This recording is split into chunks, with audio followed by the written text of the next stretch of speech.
বিশ্বনবী আখেরি জামানার পয়গম্বর জিহাদের জন্য হাত পেতেছেন, যে যা পারে তাই দিয়ে যায়। একজন মহিলা এখানে দাঁড়িয়েছিলেন, হঠাৎ করে রাসূলের সামনে থেকে দৌড়াতে লাগলেন বাড়ির দিকে। বাড়ির ভিতরে প্রবেশ করলেন, ঘরের ভিতরে প্রবেশ করে তিনি কিছুই পেলেন না। হঠাৎ করে বিছানার উপরে নিজের কলিজার টুকরা সন্তানকে দেখতে পেলেন, যেই সন্তান দাঁড়াতে পারে, হাঁটতে পারে না, বসতে পারে। ছোট্ট বাচ্চা, 1-1.5 বছরের বাচ্চা।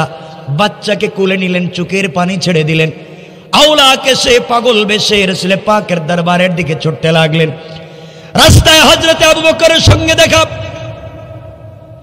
আবু বকর ডাক দিয়ে বলছেন, মহিলা দৌড়াও কই? মহিলা ডাক দিয়ে বলছেন, আবু বকর আমি দৌড়াই, বিশ্ব নবীর সামনে যেতে চাই। আবু বকর বললেন, মহিলা গিয়ে কোনো লাভ নাই, বিশ্ব নবী তোমাকে আজকে কোনো কিছু দান করতে পারবেন না, কারণ তিনি তো মানুষের কাছে হাত পেতে বসেছেন। মহিলা ডাক দিয়ে বলছে, আবু বকর আমি রাসূলের কাছ থেকে কিছু আনতে যাই না, বরং এই মুহূর্তে জিহাদের ফান্ডে সহযোগিতা করতে আমি চলে যাই। রাস্তার মধ্যে কিছু দূর যাওয়ার পরে হযরতে আমরের সঙ্গে দেখা। আমর ডাক দিয়ে বললেন, মহিলা দৌড়াও কই? মহিলা ডাক দিয়ে বলছেন, রাসূল পাকের দরবারে যেতে চাই। আমর বললেন, গিয়ে কোনো লাভ নাই, বিশ্ব নবী তোমাকে কোনো সহযোগিতা করতে পারবেন না, কারণ তার কাছে সম্পত্তি নাই। মহিলা ডাক দিয়ে বলছে, আমর কে দিতে পারবে, দিতে পারবে না জানতে চাই না, এই মুহূর্তে রাসূলের কাছে যাওয়া আমার বড় প্রয়োজন। জিহাদের ফান্ডে আমিও কিছু সহযোগিতা করতে চাই। আমার নবীজির সামনে মহিলা দাঁড়িয়ে গেলেন। আমার নবীজি ডাক দিয়ে বলেন, আম্মা জান কি জন্য তুমি এসেছ? মহিলা ডাক দিয়ে বলছেন, পয়গম্বরে আরবি জিহাদের ময়দানে আপনাকে কিছু সহযোগিতা করতে চাই। কি দিতে চাও, কেনই বা এসেছ? মহিলা ডাক দিয়ে বলছেন, ও আল্লাহর রাসূল আমি একজন সাহাবীর স্ত্রী, দীর্ঘদিন আগে আমার স্বামী আপনার ডাকে সাড়া দিয়ে আল্লাহর জমিনে তাওহীদ এবং রিসালাতকে প্রতিষ্ঠা করবার জন্য জিহাদের ময়দানে চলে গেলেন। যাওয়ার সময় আমি ছিলাম প্রেগনেন্ট, আমি ছিলাম গর্ভবতী। আমার স্বামী আমাকে ওসিয়ত করে বলেছেন, স্ত্রীরে জিহাদের ময়দানে চলে যাই, আল্লাহর জমিনে আল্লাহর তাওহীদ প্রতিষ্ঠার জন্য চলে যাই। হয়তো দুনিয়ার জমিনে তোমার সঙ্গে আমার আর দ্বিতীয়বার দেখা না হতে পারে, তোমার গর্ভে আমার একটা আমানত আছে। স্ত্রী আমি যদি ফিরে আসি তাহলে গাজী হয়ে আসব, আর যদি মরে যাই তুমি শহীদের স্ত্রী হয়ে যাবে। তোমার গর্ভে আমার যে সন্তান আছে, ছেলে হবে না মেয়ে হবে আমি জানি না, যেই হোক না কেন, সন্তান জন্ম নেওয়ার পরে আমি যেই পথে চলে যাই, তুমিও আমার সন্তানটাকে ওই পথে কোরবানি করে দিবা। কোন সুবহানাল্লাহ। পয়গম্বর আরবি আমি বাড়িতে পৌঁছে গেলাম। বাড়িতে যাওয়ার পরে আমি দেখতে পেলাম দীর্ঘদিন আগে আমার স্বামী জিহাদের ময়দানে গিয়েছেন, শহীদ হয়ে গিয়েছেন, ফিরে আসেন নাই। শহীদের স্ত্রী হয়েছি, কিছুদিন পরে আমার একটা সন্তান জন্ম নিয়েছে, ছেলে সন্তান জন্ম নিয়েছে, যাকে নিয়ে আপনার দরবারে এসেছি। আপনি যখন জিহাদের ফান্ডে দান উঠাচ্ছেন, নারীরা যে যার মতো করে দিয়ে যায়, পুরুষেরা যার মতো যে পারে দিয়ে যায়। পয়গম্বরে আরবি আমার পরনে যে কাপড় আছে, এছাড়া আমার ঘরে কোনো সম্পত্তি নাই, খাবার ছাড়া, প্লেট ছাড়া, একটা গ্লাস ছাড়া আর কোনো জিনিস নাই। ঘরের ভিতরে যাওয়ার পরে কিছুই যখন খুঁজে পেলাম না, হঠাৎ বিছানার দিকে চক্ষু পড়ল। আমার স্বামীর ওসিয়তের কথা মনে পড়েছে, সন্তান ভূমিষ্ঠ হয়েছে, আমার একটা ছেলে সন্তান হয়েছে। স্বামীর ওসিয়ত মনে পড়বার কারণে আমি আমার সন্তানকে নিয়ে আপনার দরবারে এসেছি। সবাই তো সব কিছু দিয়ে সহযোগিতা করে, আমি কিছুই দিতে পারলাম না। আমার কলিজার টুকরা ছোট্ট মাসুম বাচ্চাটাকে এই মুহূর্তে আমি জিহাদের ফান্ডে দান করে দিলাম। আমার মন বলতেছে এই বাচ্চার মাধ্যমে এই জমিনে দিন জিন্দা হয়ে যাবে। কোন সুবহানাল্লাহ। আমার নবী ডাক দিয়ে বললেন, আম্মা জান, তোমার এই বাচ্চাকে আমি জিহাদের ফান্ডে নিলে আমার উপকার কি? এই বাচ্চা তরবারি ধরতে পারবে না, জিহাদের ময়দানে উপকার করতে পারবে না। যারা বিকলাঙ্গ হবে, অসুস্থ হবে, যুদ্ধের ময়দানে আহত হবে, তাদেরকে শুশ্রূষা সেবা খিদমত করতে পারবে না।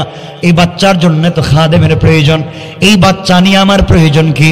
মহিলা ডাক দিয়ে বলছেন, পয়গম্বরে আরবি, আমি জানি আমার বাচ্চা জিহাদের ময়দানে অস্ত্র ধরে কাফেরদের মোকাবেলা করতে পারবে না, আহতদের সেবা শুশ্রূষা করতে পারবে না। কিন্তু আমি তাও জানি আপনি এমন কোন নেতা না, আপনি এমন কোন নেতৃত্ব দিচ্ছেন না জিহাদের ডাক দিয়ে বাসায় ঘুমিয়ে পড়বেন, জিহাদের ডাক দিয়ে আপনি নষ্টামি করে বেড়াবেন। আপনি তো এমন লোক না, আপনার সাধারণ কর্মী যেই জায়গায় থাকবে, আপনি নেতা সেই জায়গায় থাকবেন। সুতরাং আপনি যখন জিহাদের ময়দানে কাফেরদের মোকাবেলার জন্য পৌঁছে যাবেন, আপনাকে লক্ষ্য করে কাফেররা তীর নিক্ষেপ করবে, নেশা নিক্ষেপ করবে, বল্লম নিক্ষেপ করবে, তরবারি দিয়ে আঘাত করবে। পয়গম্বরে আরবি, যেই দিক থেকে তরবারির আঘাত, তীরের আঘাত বেশি বেশি আসবে, ওই দিকে আমার কলিজার টুকরা মাসুম বাচ্চাটাকে ঢাল বানাই আপনি ধরে ফেলবে। সবগুলা তীর এসে এসে আমার বাচ্চার কলিজা ভেদ করবে, চিৎকার দিয়ে শহীদ হয়ে যাবে। আর আমার বাচ্চার শাহাদতের মাধ্যমে বিশ্ব নবী দুনিয়ার জমিনে হেফাজতে থাকতে পারবেন। এর চাইতে বড় চাওয়ার পাওয়া হতে পারে না। আল্লাহু আকবার বলেন। আমার মুসলমান বন্ধুগণ, তার নাম ওয়ামিলুস সালিহাত। নেক আমল শুধুমাত্র তাসবিহ পড়ার নাম নয়, নেক আমল শুধুমাত্র জিকির করার নাম নয়, শয়তানি বাদ দেন। নেক আমল তার নাম সাহাবায়ে কেরাম দিন জিন্দা করবার জন্য যেই পদাঙ্ক পথ অনুসরণ করে জীবন যৌবনকে বিসর্জন করেছেন, তাই হলো নেক আমলের পূর্ণাঙ্গ রাস্তা। কোন ঠিক কিনা? ঠিক কিনা বলেন? আপনাদের কষ্ট হচ্ছে মনে হয়? ভাই কে আছে? কথাকে রেখে দিব? কষ্ট হচ্ছে না? এখন একটু দেখান তো দেখি, হাতে উঠান। এখন কার কার কষ্ট হচ্ছে দেখি। গরম পানি। আমার বন্ধুগণ শোনেন, আজকে কাফের বেঈমানেরা বিভিন্ন কৌশল করে জমিন থেকে দিনকে মুছে দিতে চায়। ঠিক কথা বলছেন না? ঠিক কিনা বলেন?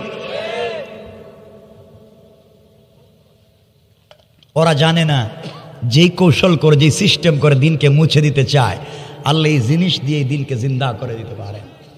ঠিক না? ভেঙ্গে পড়লে চলবে না, হতাশ হওয়া যাবে না। সূরা দোহা যদি আলোচ্য বিষয় হতো, আপনাদেরকে বুঝাতাম হতাশ হওয়া যাবে না, ভেঙ্গে পড়া যাবে না। যারা সমাজে ঘৃণা, বিদ্বেষ এবং হিংসা ছড়িয়ে দিতে চায়, আমরা তাদের বিপরীতে এই সমাজে ছড়িয়ে দিব শান্তি আর ভালোবাসা। ঠিক কিনা বলেন? আমার বন্ধুগণ, মহিলার এই পাগলামি কথা শুনে সাহাবায়ে কেরাম তো আশ্চর্য হয়ে গেলেন।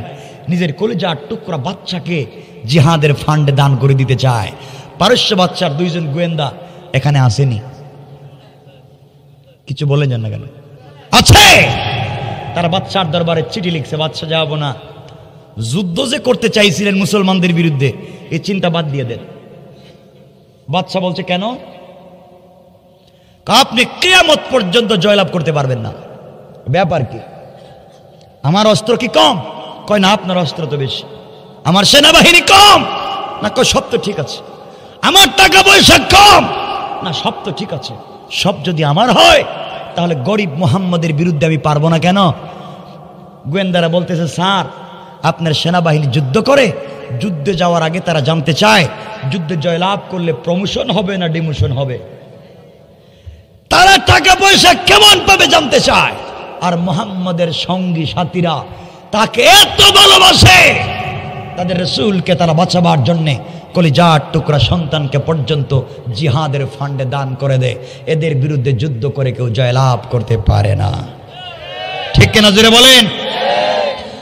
আজ যারা সমাজের বিভিন্ন জায়গায় ইসলামকে উদ্দেশ্য করে কটাক্ষ করে, সমাজকে বিকারগ্রস্ত করে, যুব সমাজের হাতে ইয়াবা ফেন্সিডিল ধরিয়ে দিয়ে কোরআন সুন্নাহ থেকে দূরে রাখতে চায়, তারা জানে না আল্লাহর জমিনে আল্লাহর দ্বীন কায়েম হয়ে গেলে এই সমাজে শয়তানি বদমাইশি করার সুযোগ থাকবে না। ঠিক কিনা বলেন? মনে রাখবেন, এদের সমাজকে বিকারগ্রস্ত থেকে বাঁচাতে হবে। আজকে বহুত নেতা আবির্ভাব হয় সমাজে, নেতা নিজে ফেন্সি ডিলের ব্যবসা করে। কথা বলেন না কেন? নেতা নিজেই আবার ব্যবসা করে তার কর্মীরে দিয়া। তো এই বেচারার কাছ থেকে আপনি কি জানতে চাইবেন আর কি বুঝবেন? এগুলো এলাকা আছে না? এলাকার মানুষ আছে। নেতা সাহেব তার কর্মীরে দিয়ে চান্দাবাজি করে, দোকানে চান্দাবাজি করে, জমিনে চান্দাবাজি করে, রাস্তাঘাটে ব্যবসায় চান্দাবাজি করে, আছে না নাই? এগুলো মুসলমানদের নেতা নয়, এরা হচ্ছে এই জামানার সব থেকে বড় শয়তান আর জানোয়ার। ঠিক কিনা জোরে বলেন? সমাজকে বিষাক্ত করেছে তারা। এজন্য আল্লাহকে ওয়াস্তে আজকে আপনার কোরআনকে বানিয়েছেন মক্তবে বাচ্চাদের পড়াবার বই, কোরআনকে বানিয়েছেন জানাজার জিয়ারত করার বই, কোরআনকে বানিয়েছেন শবে বরাত আর শবে কদরে খতম পড়ার বই, কোরআনকে বানিয়েছেন কেউ মরে গেলে তার বাড়িতে 10 জন মিলে খতম পড়ে 500 টাকা করে পাওয়ার বই, কোরআনকে বানিয়েছেন তাবিজ আর কবজ দেওয়ার বই। বলেন, এছাড়া আর কোরআনের কোনো কাজ নেই। ইমাম সাহেব নামাজে যে সূরাগুলো তেলাওয়াত করেন, একটা সূরার বাস্তবিক তফসির যদি নিজের পঞ্চায়েতে প্রতিষ্ঠা করতে পারতেন, তাহলে এই পঞ্চায়েতের ভিতরে বদমাইশি, চুরি, ডাকাতি, ফেন্সিডিল, ইয়াবা, ইয়াতিমের জায়গা দখল করার মতো দুঃসাহস কেউ দেখাতে পারত না।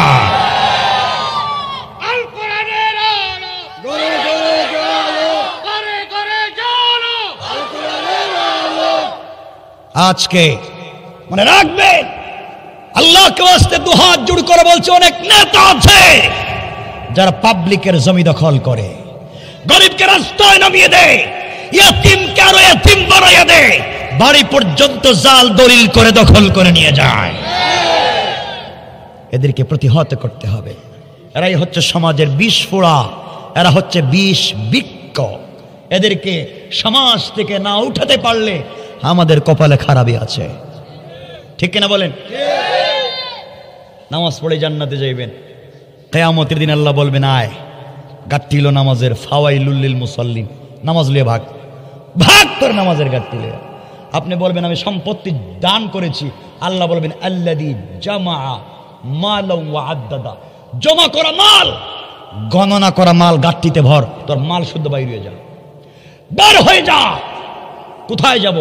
কাল্লা ইন্নাহা লাযা নাযাআতাল লিশাওয়া তাদউ মান আদবারা ওয়া তাওয়াল্লা। কোথায় যাইবেন? কোথায় যাবেন? কোরআনকে থিসিস করছেন না, কোরআনকে অ্যানালাইজ করছেন না, কোরআনকে গবেষণা করছেন না। এই জন্য আমরা আজকে ভুল পথে চলে যাই। ঠিক কিনা বলেন? আমাদের সাথে কে আছেন? কথা বলেন না, কে আছেন? ভয় পাওয়ার কিছু নাই। আল্লাহ বলছেন লা তাহজান, ভয় পাইও না, টেনশন করো না, তোমরা যাই মনে করো, ইন্নাল্লাহ মানা, আমি অবশ্যই তোমাদের সাথে আছি। বলেন না সুবহানাল্লাহ। এখানে 1 মিনিটে একটা কথা বুঝাইয়া দিই, ঈমানওয়ালার সাথে আল্লাহ কেমনে থাকেন, ধৈর্যশীলদের সাথে আল্লাহ কেমনে থাকেন, 1 মিনিট আপনাদেরকে বুঝাইয়া দিই। আমার মুসলমান বন্ধুগণ, গভীর মনোযোগ। আল্লাহর পয়গম্বর যেদিন হিজরত করে মক্কা থেকে মদিনায় যাবেন, অর্থাৎ ইয়াসরিবের দিকে যাবেন, ঘটনা বলবো না, মূল বিষয় 1 মিনিটে বুঝাবো। রাত্রবেলা জিবরিল আমিন এসে পড়লেন, নবীকে ঘুম থেকে উঠাইয়া বললেন, ইয়া রাসূলুল্লাহ, আপনি হিজরত করেন, খেজুর বাগানের দিকে, ইয়াসরিবের দিকে আপনি হিজরত করেন। নবীজি ঘুম থেকে উঠে গেলেন, ঘটনা বলবো না, হিজরত শুরু করে দিবেন। হঠাৎ করে তার কানে আওয়াজ এসেছে, আমি তো ঘর থেকে বের হয়ে যাই, কাফেরেরা আমার ঘরের চতুর্দিকে বেষ্টন করে রেখে দিয়েছে, কোন সময় জানি আমাকে আঘাত করে মেরে ফেলে। আমার নবী আল্লাহকে ডাক দিয়ে বলছেন, আল্লাহ তাআলা, আপনি আমাকে বলেছেন হিজরত করার জন্য, ঘর থেকে বের হয়ে চলে যাওয়ার জন্য। আল্লাহ তাআলা, আমি তো দেখি কাফেরেরা আমার ঘরের চতুর্দিকে বেষ্টন করে রেখে দিয়েছে, ঘর থেকে বের হলে আঘাত করবে, নির্যাতন করবে, আমি কেমনে ঘর থেকে বের হয়ে যাই? আল্লাহ তাআলা, আপনি আমাকে বাঁচাইয়া দেন, ঘর থেকে বের হলে আঘাত প্রাপ্ত হব। আল্লাহ ডাক দিয়া বললেন, বন্ধুরে তুমি সবর করো, ধৈর্য ধারণ করো, সত্যের পথে থাকো, তোমার ঈমান আছে, নেক আমলও আছে, সত্যের পথে থাকো, ধৈর্য ধারণ করো। আমি আল্লাহ কথা দিলাম, ঘর থেকে বের হওয়ার দায়িত্ব তোমার, আর হেফাজত করার জিম্মাদার স্বয়ং আমি আল্লাহ। আমার নবী বললেন, আল্লাহ তাআলা, আমি তো ঘর থেকে বের হব ঠিকই আপনার উপরে ভরসা করে, কিন্তু কোনো উপকরণ না থাকলে তো ভয় হয়, কাফেরেরা কোন সময় জানি আঘাত করে ফেলে।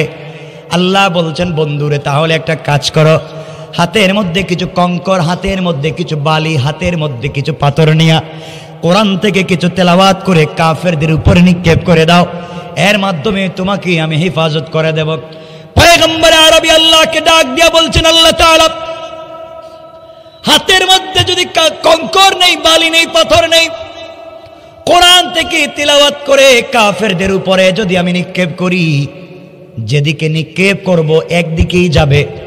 কাফেররা তো চতুর্দিকে বেষ্টন করে রেখে দিয়েছে, একদিকে মারলে অন্য দিকের কাফেররা আমাকে আঘাত করবে। আয় আল্লাহ, আমি তো একসাথে চতুর্দিকে পাথর মারতে পারবো না, আমি মারলে একদিকে যাবে, অন্য দিকের কাফেররা আমাকে মারবে, কেমনে বাঁচবো?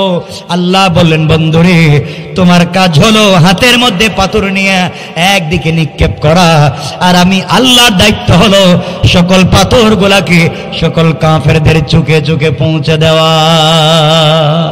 আল্লাহু আকবার। কারণ তোমার ঈমান আছে, নেক আমল আছে, সত্যের পথে আছো, ধৈর্য ধারণ করে আছো। চার আমল যারা করবে তারা ক্ষতিগ্রস্ত হতে পারে। তাফসীর মনে বুঝেন নাই, ক্ষতিগ্রস্ত হতে পারে, এটাই তো মূল শিক্ষা। আমার বন্ধুগণ, এবার বিশ্বনবী হাতের মধ্যে কিছু পাথর নিলেন, দরজা খুললেন, কোরআন থেকে কিছু তেলাওয়াত করলেন, পাথরের মধ্যে ফুঁক দিলেন, সামনে কাফেরদের সামনে নিক্ষেপ করে দিলেন। তাকায়া দেখেন সকল চতুর্দিকের কাফেরদের চোখে পাথর পৌঁছে গিয়েছে, চোখ রগড়াতে লাগলো, চোখ মুছতে লাগলো। নবীজি আশ্চর্য হয়ে গেলেন, একদিকে মারলাম, চতুর্দিকে কেমনে গেল বুঝি নাই। আমার নবী পৌঁছে গেলেন মদিনায়। একদিন আল্লাহ সুযোগ বুঝে আমার নবীকে ডাক দিয়ে বলছেন, বন্ধুরে জবাব দাও, ওই দিন তুমি কেমনে আসলে? তুমি তো একদিকে মারছিলা, চতুর্দিকের কাফেরদের চোখে কেমনে পৌঁছে গিয়েছে তুমি একটু বলো। পয়গম্বরে আরবি বলেন, আল্লাহ তাআলা, আমি জানি না, এখনো বুঝতে পারি না, মারলাম একদিকে, মারলাম সামন দিকে, পাথরে দেখি পিছন দিকে কাফেরদের চোখে পৌঁছে গেল বুঝি না। আমার আল্লাহ জবাব দিলেন, বন্ধুরে তাহলে শোনো, আমার রামাইতা ইদ রামাইতা ওয়ালাকিন্নাল্লাহ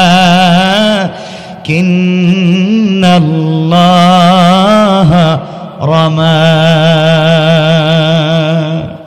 আল্লাহ রাব্বুল ইজ্জত ওয়াল জালাল বললেন, বন্ধুরে তুমি যখন পাথরগুলো নিক্ষেপ করেছো, তুমি মনে করেছো তোমার হাত, তোমার ভিতরে চারটা গুণ থাকবার কারণে ওটা আমি আল্লাহর হাত হয়ে গিয়েছে, আর আমি আল্লাহ আমার হাত দিয়া সকল কাফেরদের চোখে পৌঁছে দিয়েছি। কোন সুবহানাল্লাহ, আল্লাহু আকবার। এই আল্লাহ আছেন নি? এখন আওয়াজে মনে হয় নাই, মনে হয় আছে না নাই? সুতরাং এই চার গুণ যাদের ভিতরে থাকবে তারা কোনো কালই বিপদগ্রস্ত হতে পারে। আমরা যদি কোনো জায়গায় দেখেন বিপদগ্রস্ত হচ্ছি, মনে করবেন আমাদের মধ্যে কোনো জায়গায় এই একটা গুণের কমতি আছে, কোনো একটা গুণের কমতি আছে, এটাই মনে রাখতে হবে আমার বন্ধুগণ। সুতরাং আসুন সামনের দিকে যাই। এই চার গুণ যাদের ভিতরে থাকবে, আল্লাহ বলছেন ফাকাদ ফাজা, চার গুণ থাকলে তাদের হাতে রাষ্ট্রের ক্ষমতা দিবে না, দিবেন না? কথা বলছেন না কেন? রাষ্ট্রের কি দিবেন? ক্ষমতা দিবেন। তো রাষ্ট্রের ক্ষমতা পাই আপনারা কি করবেন? কি দরকার আছে এটার? ঠিক মতো মসজিদে নামাজে যাইতে পারেন না, আল্লাহর নাম ঠিক মতো নিতে পারেন না, রাসূল পাকের পথে চলতে পারেন না। শুনে রাখবেন, এই চার গুণ অর্জন হয়ে গেলে আমরা কোন পথে পৌঁছে যেতে পারবো, সংক্ষেপ করে আপনাদের সামনে উপস্থাপন করেই আমরা আলোচনা সংক্ষেপ করব ইনশাআল্লাহ। রাত্র 12:30 হয়ে যাইতেছে, আর আমাকেও যেতে হবে অনেক দূরে। আর আপনাদের মনে হচ্ছে ঠান্ডায় কষ্ট হচ্ছে, মনে হয় কষ্ট না? এখন আসছে, হ্যাঁ এখন আসছে। একটা হাত উঠে দেখেন তো, কষ্ট হচ্ছে না কার? কষ্ট হচ্ছে না কার? সকলে হাত উঠান, আওয়াজ করে বলেন লিল্লাহে তাকবীর। এই আওয়াজে না, লিল্লাহে তাকবীর। আওয়াজ করে বলেন নারে তাকবীর। আওয়াজ করে একটা তাকবীর দেন।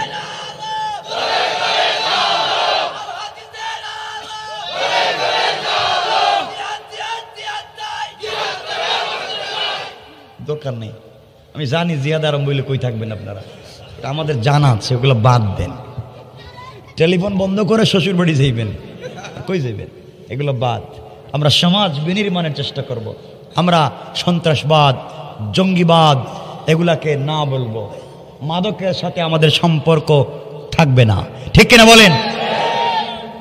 যুবকেরা শোনো, আমরা এই জাতি আজ যদি আমরা ঠিক মতো রাস্তায় নেমে যেতে পারি, আল্লাহর তাওহীদকে বিশ্বাস করি, আমাদের মতো যুবক সাদ বিন আবি ওয়াক্কাস আরব দেশ পার হয়ে, নদী আর সাগর পার হয়ে আফ্রিকার জঙ্গলেও ইসলামের পতাকা উড়িয়েছেন, ঠিক কিনা বলেন? এই চট্টগ্রামেও আরব দেশ থেকে ইসলামের বিজয় নিয়ে এসেছিলেন মহামনীষীরা। আজ ইসলাম ঠিকই আছে, ইসলামকে দরবার আর খানকার ভিতরে রাখতে চাই না, ঠিক কিনা বলেন?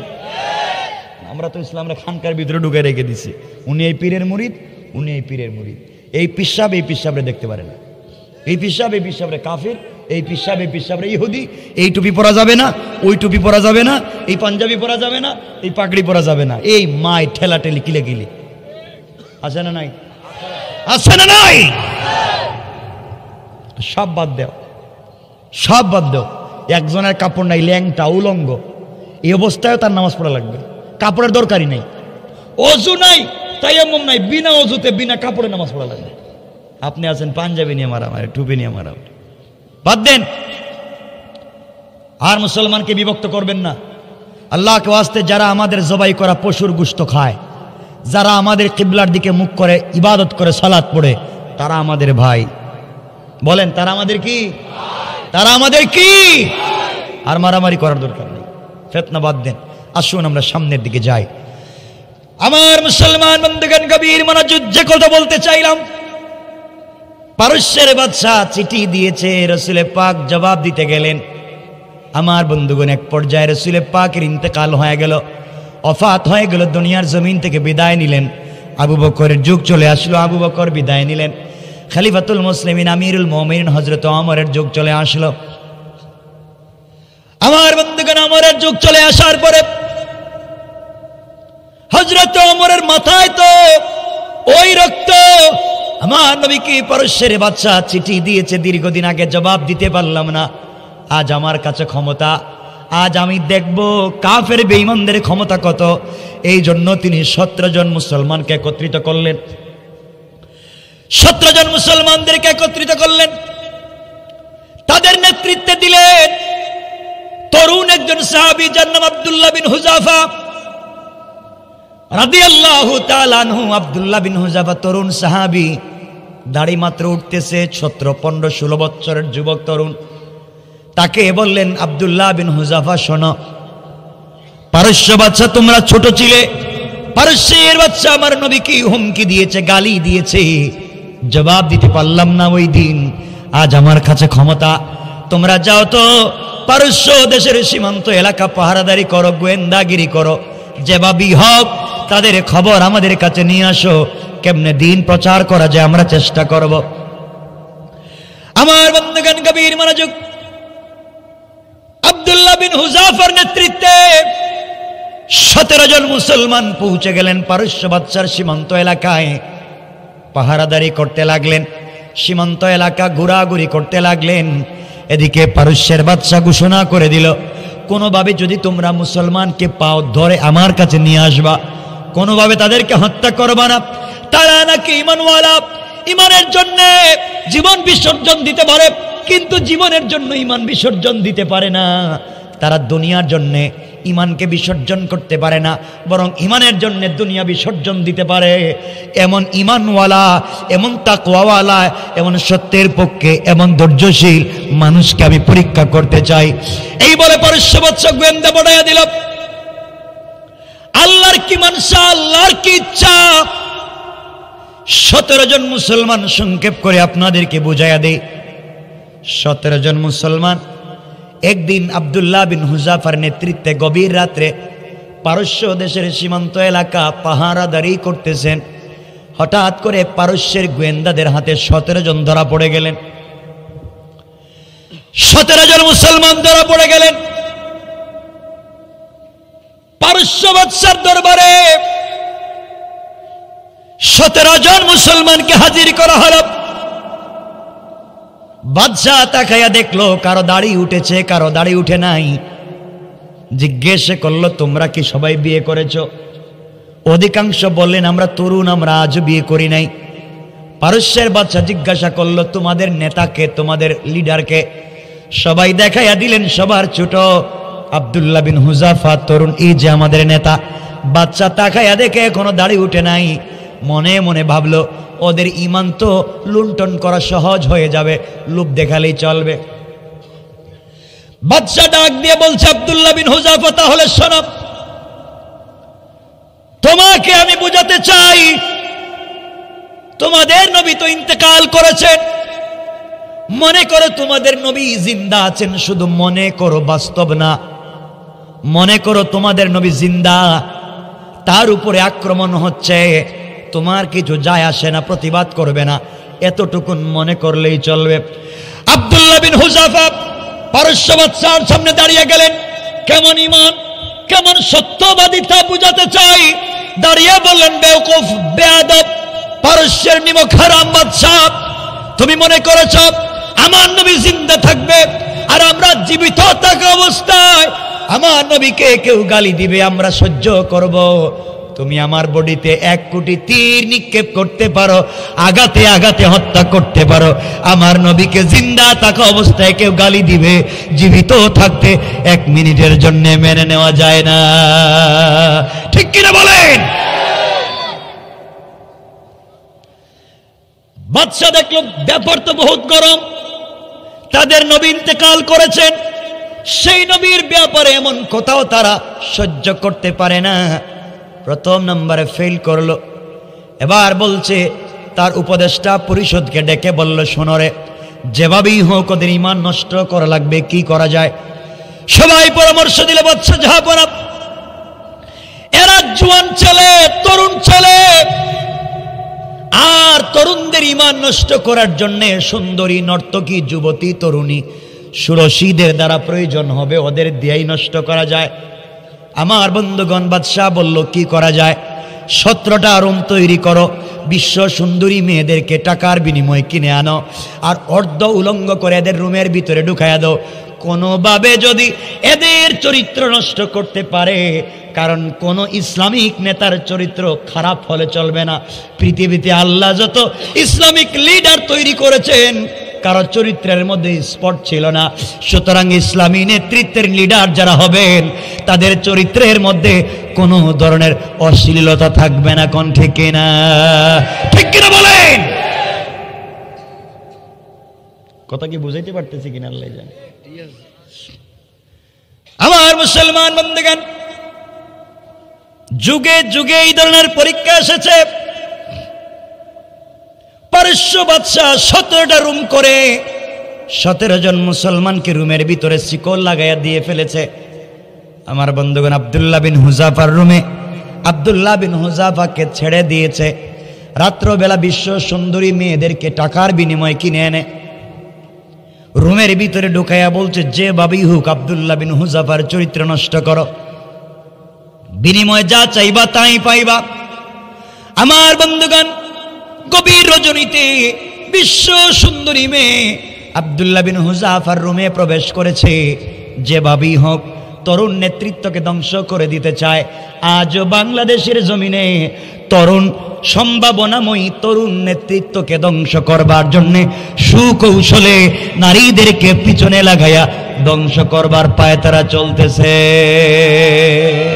ঠিক কিনা আওয়াজ করে বলেন? এই কৌশল দিয়ে কাজ হবে না আমার বন্ধুগণ। যারা কৌশল করে দিনকে মুছে দিতে চায়, আল্লাহ রাব্বুল ইজ্জত ওয়াল জালাল বলছেন ওয়া মাকারু ওয়া মাকারাল্লাহ ওয়াল্লাহু খায়রুল মাকিরিন। আল্লাহ রাব্বুল ইজ্জত ওয়াল জালাল বলেছেন যারা কৌশল করে দিনকে মুছে দিতে চায় ওরা জানে না ওদের কৌশলের চাইতে আমি আল্লাহর কৌশল আরো বড়। কোন সুবহানাল্লাহ, আল্লাহু আকবার বলেন। আমার মুসলমান বন্ধুগণ, গভীর রজনীতে আব্দুল্লাহ বিন হুযাফার ঘরে এই ষোড়শী তরুণী বিশ্ব সুন্দরী মেয়ে প্রবেশ করেছে। দামি স্প্রে ইউজ করেছে, পারফিউম ইউজ করেছে, অর্ধ উলঙ্গ অলঙ্কার জেওর অলঙ্কার আছে, জেওর আছে, অর্নামেন্টস আছে, জুয়েলারি আছে, এক্সট্রা ডিজাইন করে স্টাইলিস্ট হয়ে রুমের ভিতরে প্রবেশ করেছে। ঘরের ভিতরে প্রবেশ করে দেখে তরুণ নেতৃত্বের তরুণ নেতা আব্দুল্লাহ বিন হুযাফা জেলের ভিতরে দাঁড়ায়া দাঁড়ায়া তেলাওয়াত করে নামাজ পড়ে যায়। আল্লাহু আকবার বলেন, আল্লাহু আকবার।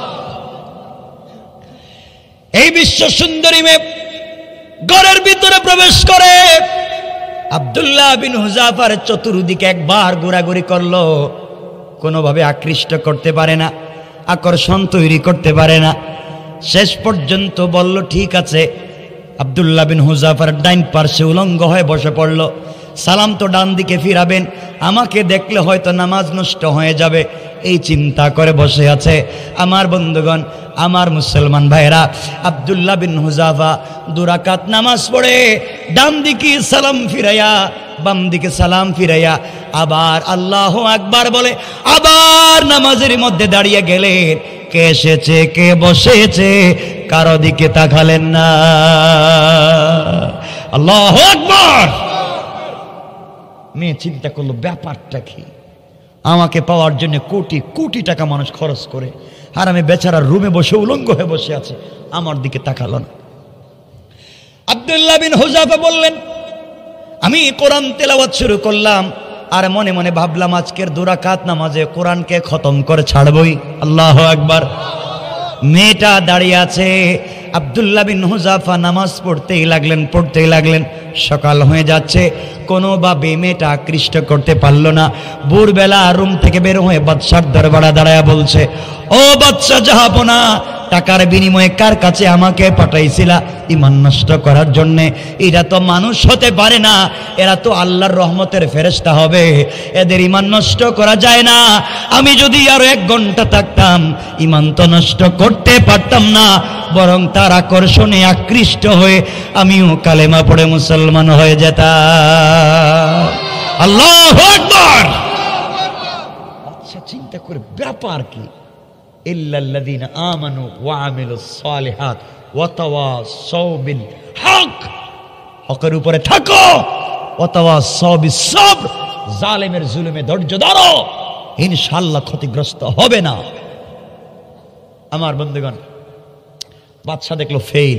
কি ফেল না ফাঁস? কথা বলেন না কেন? ফেল।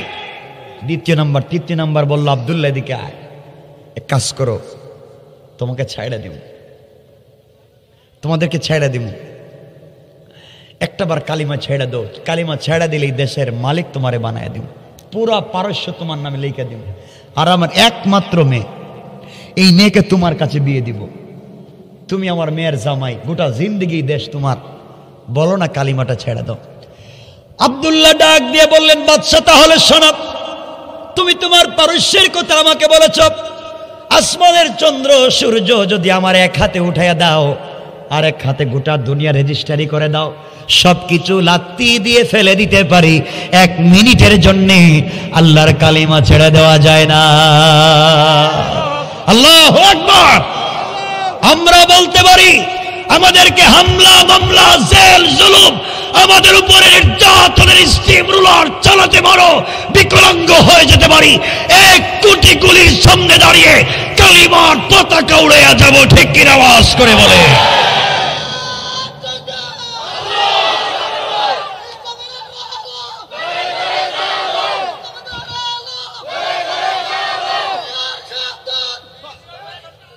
শোনো রে ভাই, দরকার নাই ফজরের নামাজটা ঠিক মতো পড়লেই চলবে, আজকে এত তার দরকার নাই।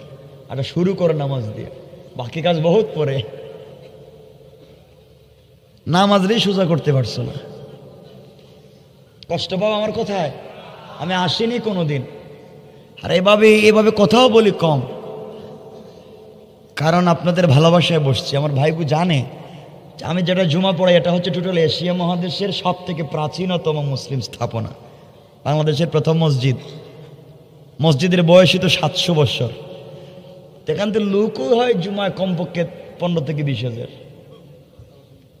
আমি ভালোবাসার ঠেলায় কথা বলতেছি, কষ্ট হচ্ছে না তো আপনার? কষ্ট হচ্ছে না তো?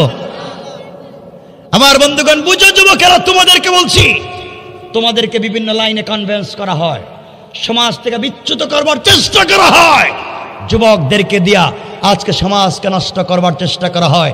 আমরা চাই এই সমাজকে লাইনে নিয়ে আসতে হলে লক্ষ লক্ষ ওমরের দরকার নয়, জালেমের জুলুমকে ভেঙে চুরে চুরমার করে আল্লাহর তাওহীদের পতাকা প্রতিষ্ঠিত করবার জন্য একজন ওমর হলেই চলবে, ঠিক কিনা বলে? একজন ওমরের দরকার। আমার ভাইরা, আমার বন্ধুগণ, বাদশা দেখলো 3 নম্বরেও ফেল, পারে নাই, 3 নম্বরেও কাজ করতে পারে নাই। এবার পরামর্শ ডাকলো কি করা যায়। টাকা দিয়েও পারলাম না, অস্ত্র দিয়েও পারলাম না, এদেরকে কোনোভাবে কেনার সুযোগ নাই। আমাদেরকে যদি কেউ বলতো হুজুর উল্টাপাল্টা কি 2-4টা কথা বলতে পারবেন, বললে আপনাকে ধানমন্ডি বনানি বাড়ি দ্বারা 10 শতক জায়গা দিন, 1 শতকের দাম 3 কোটি, 10 শতকের দাম 30 কোটি, আপনি কি 2-4টা উল্টাপাল্টা বলতে পারবেন? আমরা বলতাম 2-4টা কি 2-4 বছর বলতে পারবেন। দিয়া দেখেন না, খালি টাকার দরকার, যা কইবেন তাই বলে দিবেন। এই হইছে আমাদের কন্ডিশনের কোয়ালিটি। আগে মসজিদে নামাজে মুসল্লিদের পকেটে মেসওয়াক থাকতো, এখন হেদের পকেটে ইয়াবা থাকে, সালাম ফিরে কয় আছে আমার কাছে, নিবেনি? আর হাসতেছেন আপনারা, আমি বাস্তব বলছি তো। হ্যাঁ, সমাজ কই গেছে? আমার ভাইরা শুনেন, বাদশা দেখলো আব্দুল্লাহ বিন হুযাফাদের ঈমান নষ্ট করা যায় না। এবার বলছে ও পরামর্শ পরিষদ কি করা যায়? 3 বার তো ফেল, 4র্থ নম্বরে কি করা যায়? বাদশাদের খাবার বন্ধ করে দেন, একবারে পানি দানা কিচ্ছু দেওয়া যাবে না। খাবার যখন নাই হয়ে যাবে এরা ফতোয়া দিবে জান বাঁচানোর জন্য সব খাওয়া যায়, ঠিক কিনা বলেন? ঠিক কই বললেন? এ তো ফতোয়া আপনারা বানাইছেন, ইসলাম কি বলছে দেখেন। আমার বন্ধুগণ গভীর মনোযোগ, সব বন্ধ করে দেয়া হলো। বাদশাহ বলে দিল যখন তোমরা জানতে পারবে এরা মরে যাচ্ছে, আজকে 1 ঘন্টার ভিতরে খাবার না দিলে মরে যাবে, আমার কাছে তোমরা রিপোর্ট করবে ওরা মরে যাবে। আমার বাইরে এক পর্যায়ে ডাক্তার লাগাইয়া দিল, 1 দিন 2 দিন না, দীর্ঘ 21 দিন পর্যন্ত হাত পা বাঁধা, খাবার নাই, পানি নাই। ইমানের জন্য তারা কত কষ্ট করলেন। 19 দিন পর্যন্ত কোনো খাবার নাই। 21 নম্বর দিনে ডাক্তার বলতেছে 1 ঘন্টার ভিতরে খাবার না দিলে 17 জন মরে যাবে। বাদশার দরবারে খবর পৌঁছে দেওয়া হলো। বাদশা 2টা খাবার 17 জন মুসলমানদের জন্য পাঠাইয়া দিল, আর ডাক্তারকে বলে দিয়েছে, ডাক্তার বলে দিবা কি খাবার আছে। মুসলমানদের সামনে খাবার পৌঁছে দেওয়া হলো। 21 দিনের না খাওয়া মানুষ, পানি নাই, দানা নাই, তাদের সামনে খাবার পৌঁছে দেওয়া হয়েছে। আব্দুল্লাহ বিন হুযাফা বললেন কি খাবার নিয়ে এসেছ? একজন ডাক্তার বলছে আব্দুল্লাহ রে, এক জায়গায় আছে মদ মিশ্রিত পানি, আর অপর পেয়ালায় আছে শুকরের বুনা গোশত, শুকরের বুনা গোশত আর মদ মিশ্রিত পানি, দুটোটা হালাল না হারাম? আওয়াজ করে বলেন, দুটোটা হারাম। আনা দাঈফা, কাফের বেঈমানেরা যত কৌশল করে সবগুলা কৌশল আল্লাহর কাছে মশা মাছির চাইতে আরো বেশি দুর্বল। কোন সুবহানাল্লাহ। হযরত আব্দুল্লাহ বিন হুযাফা বললেন, কি বললি? ডাক্তার বলছে মদ মিশ্রিত পানি আর শুকরের ভুনা গোশত। আব্দুল্লাহ বিন হুযাফা বললেন, শোনো রে, দাঁড়াতে পারি না, বসতে পারি না, এত দুর্বল হয়েছি। তোমরা মনে করেছো মৃত্যুর সময় হারাম খাওয়াইয়া ঈমান নষ্ট করবে। এই কথা বলে হামাগুড়ি দিয়ে বসে গেলেন আব্দুল্লাহ বিন হুযাফা। 21 দিনের না খাওয়া যুবক হেলান দিয়ে বসে গিয়া ডাক দিয়ে বলছেন, বেয়াদব, 1 সেকেন্ডের ভিতরে হারাম খাবার চোখের সামন থেকে সরাইয়া দে, নচেত একটা লাত্তি দিয়ে। দেশ দিতে চাইলাম, নিতে চাইল না। তাদের নবীর গালি দিতে চাইলাম, তাও মানতে চায় না। এরপরে নারী ঢুকাইয়া ঈমান নষ্ট করতে চাইলাম, তাও পারলাম না। খাবার বন্ধ করে চাইলাম, তাও কাজ হইতেছে না। এখন কি করা যায়? পরামর্শ পরিষদ বসে মিটিং করে সিদ্ধান্ত দিল, বাচ্চা এক কাজ করেন, এদের জন্য 17টা ফাঁসির মঞ্চ করেন, সবগুলোর ফাঁস লাগাই দেন। ঠিক আছে, ফাঁসির দড়ি দেখলে কারো ঈমান ঠিক থাকবে না। আরে বুকা, জানিস না তুই, আমরা তো এই দড়ির সামনেই তো কালিমা পড়তে জানি। ঠিক কিনা? আওয়াজ করে বলেন। পাগলা তো বুঝে নাই, এগুলো মনে হয় জানে নাই। আমার বন্ধুগণ, এক পর্যায়ে এই 17 জন মুসলমান, এখন 17টা ফাঁসির দড়ি তৈরি করা হয়েছে। কয়টা? আমার মুসলমান বন্ধুগণ, গভীর মনোযোগ। 17টা ফাঁসির দড়ি তৈরি করা হলো। সর্বপ্রথম আব্দুল্লাহ বিন হুযাফার হাত পা বাঁধা হচ্ছে, দড়িতে ঝুলিয়ে তাকে হত্যা করা হবে। হাত পা বেঁধে যখন দড়ির দিকে নিয়ে যাওয়া হয়, আব্দুল্লাহ বিন হুযাফা মুচকে মুচকে হাসতেছেন, বাদশার চেহারার দিকে তাকাচ্ছেন। পারস্য বাদশা চিন্তা করে, মরবার সময় দেখি আমাকে নিয়ে টিটকারি করে, মরার সময় কাঁদবে, এখন দেখি হাসে। ব্যাপার কি? ফাঁসির দড়ি দেখলে তো এমনি আউট হয়ে যাওয়ার কথা, অজ্ঞান হয়ে যাওয়ার কথা, হার্ট ফেল করার কথা, এখন দেখি হাসে। ডাক দিয়া বলতেছে, থামো। আরে জিজ্ঞাসা করে হাসে কেন? আব্দুল্লাহ বিন হুযাফার গলাকে যখন ফাঁসির দড়িতে লাগানো হয় তখন মুচকি মুচকি হাসতেছে, চেহারাটা কত নুরানি। বাদশা বলতেছে, হাসলে কেন আমাকে বল। আব্দুল্লাহ ডাক দিয়ে বললেন, বুখারে, যার জন্য জীবন দিতে যাই, তুমি যে আমার জন্য এত দয়া করেছো আমি আগে জানতাম না।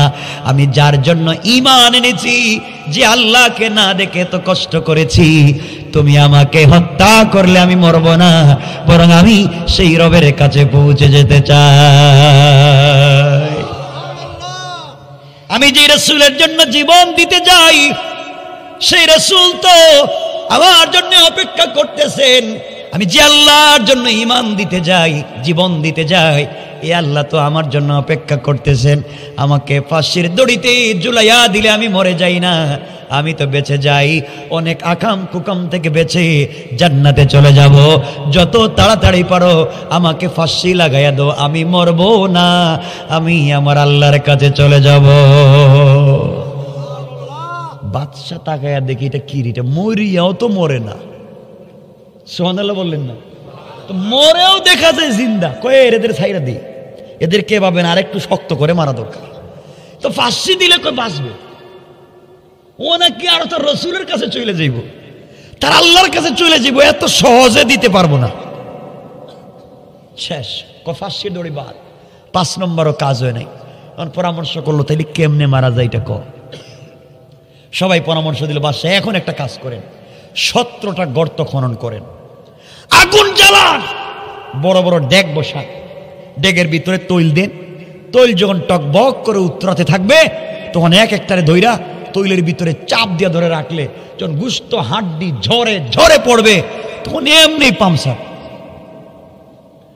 বাদশাকে এবার একটা ভালো বুদ্ধি দিছে, এই কাজ করা যায়। আমার মুসলমান বন্ধুগণ, গভীর মনোযোগ। 17 জন মুসলমানের জন্য 17টা গর্তকরণ করে চুলা জ্বালিয়ে আগুন জ্বালিয়ে ডেক বসাইয়া তৈলকে যখন টকবক করে উতরাচ্ছে, আব্দুল্লাহ বিন হুযাফার 17 জনের একজন সাধারণ সৈনিককে হাত পা বেঁধে তৈলের মধ্যে ফেলে দেওয়া হবে। আব্দুল্লাহ বিন হুযাফা চিন্তা করলেন, আহারে এদের জীবন্ত বাঁচাতে হবে, আমার জন্য কিছু করা লাগবে, এভাবেই কি এদের জীবনটা চলে যাবে, এখন তো বাঁচবার পথ নাই। এই জন্য আব্দুল্লাহ বিন হুযাফা চিন্তা করলেন কোনো স্যাক্রিফাইস করে কোনোভাবেই বাঁচানো যায় কিনা। যার হাত পা বাঁধা হলো তিনি দাঁড়িয়ে গেলেন, বাধা হচ্ছে তিনি দাঁড়িয়ে গেলেন, আর ডাক দিয়া বলেন, আব্দুল্লাহ বিন হুযাফার নেতৃত্বের বাকি 16 জন শোনো, আমাকে তৈলের মধ্যে ফেলে দেওয়া হবে দেখে তোমরা স্যাক্রিফাইস আর কম্প্রোমাইজের কোনো কথায় যাইও না। তোমরা মনে করতেছো আমি মরে যাই, তোমরা আমার জন্য টেনশন করো না রে। গতকালকে রজনীতে বিশ্ব নবীকে আমি স্বপ্নে দেখেছি। আমার নবী, আমি দেখেছি আমার নবী তার বন্ধু আবু বকরকে সাথে নিয়ে আমার সামনে হাজির হয়েছে। আমাকে জড়াইয়া কপালে চুম্বন করে বলেছেন, সাহাবীরে, ইমানের জন্যে দ্বীনের জন্যে জীবন যদি বিসর্জন দিয়ে চলে আসো, তোমার জন্যে আমি অপেক্ষা করব, কোনো ধরনের স্যাক্রিফাইস চলবে না। সুতরাং আমার জন্য টেনশন করো না।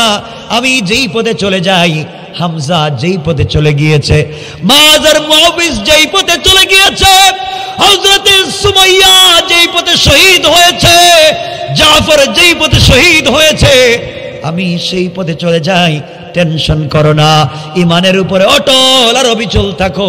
দুনিয়ায় না দেখা হলেও আমার রক্ত যদি পারস্যের জমিনে পড়ে যায়, আমি মজলুম, রক্তের মাধ্যমে এই দেশে দিন জিন্দা হয়ে যাবে। কোন সুবহানাল্লাহ।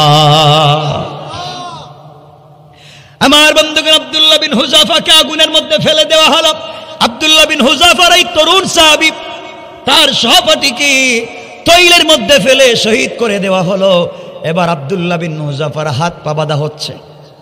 আব্দুল্লাহ বিন হুযাফার হাত পা বেঁধে যখন তাকেও তৈলের কাছে নিয়ে যাওয়া হলো, এবার আব্দুল্লাহ বিন হুযাফা চোখের পানি ছেড়ে ছেড়ে কাঁদতেছেন। তার চোখের পানি গাল ভিজে ভিজে যেন মাটিতে পড়ে যায়। পারস্যের বাদশা এবার হাসতে লাগলো আর বলল, আব্দুল্লাহর এবার কাজ হয়েছে, বুঝতে পেরেছি। এতক্ষণ পর্যন্ত বাহাদুরের মতো বক্তব্য দিয়েছো, এখন তোমার সহপাঠী মরে গেছে দেখা ভয় ঢুকেছে, এখন মনে হয় চোখের পানি ছেড়ে কাঁদতেছো বাঁচবার জন্যে। বাঁচানো যাবে না, তোমাকেও তোমার বন্ধুর পথে হত্যা করা হবে। গর্জন দিয়ে দাঁড়িয়ে গেলেন আর বাদশার খাঁচায় বন্দি থেকে বললেন, বেয়াদব আর বেওকুফ, তুই মনে করলি মনে হয় মৃত্যুর ভয়ে কাঁদতেছি? না রে, আমি মৃত্যুর ভয়ে তোমার সামনে কান্দি না। আমার বন্ধু শহীদ হয়েছে দেখে আমি কান্না করি না, আমাকে মেরে ফেলবে আমি কান্না করি। তুমি আমার জীবনের সব থেকে বেশি ক্ষতি করে ফেলেছ, আমার জীবনটাকে তছনছ করে দিয়েছো, এই জন্যে কান্না করি। মরে যাব দেখে আমি কান্না করি না। বাদশা ডাক দিয়ে বলছে, আব্দুল্লাহ, তোমার জীবনে আমি কি ক্ষতি করলাম? আব্দুল্লাহ ডাক দিয়ে বলছেন, পারস্যের বাদশা শোনো, আমার যে বন্ধুকে একটু আগে তুমি তৈলের মধ্যে ফেলে হত্যা করেছো, তার আর আমার ছিল বাল্যকালের বন্ধুত্ব ছিল। জীবনে সে আর আমি বন্ধুত্ব করে আজ পর্যন্ত চললাম।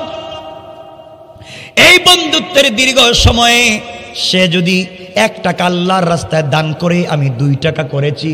সে 1 ঘন্টা ইবাদত করলে আমি 2 ঘন্টা ইবাদত করেছি। সে 1 ঘন্টা জিহাদ করলে আমি 2 ঘন্টা জিহাদ করেছি।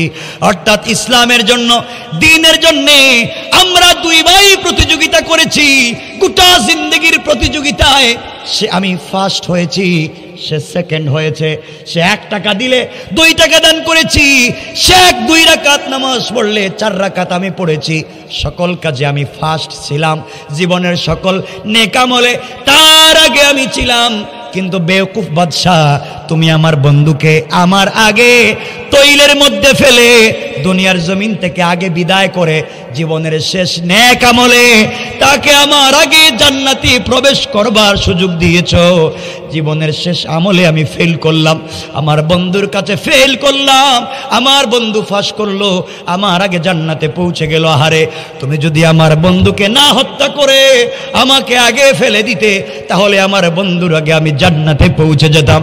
এই জন্য আফসোস করে কান্দি, কেন তার আগে আমার মরণ হলো না। আল্লাহু আকবার।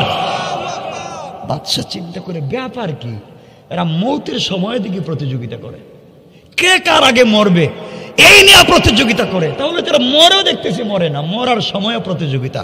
এবার বাদশা চিন্তা করলো এদেরকে মাইরা লাভ নাই, সসম্মানে সাইডা দেওয়াই দরকার। আল্লাহু আকবার বলেন, আল্লাহু আকবার বলেন। এখন বাদশা তাদেরকে ছেড়ে দিবে। আমি বুঝাতে চাই কেমনে ছাড়বে, লম্বা আলোচনা। তাদেরকে এই যে জালেমের জুলুম থেকে এত কষ্টের ভিতরে বাঁচাইয়া রাখছেন, 1 নম্বর নেক আমল ইল্লাল্লাযিনা আমানু, 2 নম্বর ওয়ামিলুস সালিহাত, 3 নম্বর ওয়াতাওয়াসাউ বিল হক, হকের উপরে অটল অবিচল, 4 নম্বর ওয়াতাওয়াসাউ বিস সবর, জালেমের জুলুমেও ধৈর্য ধারণ করেছেন।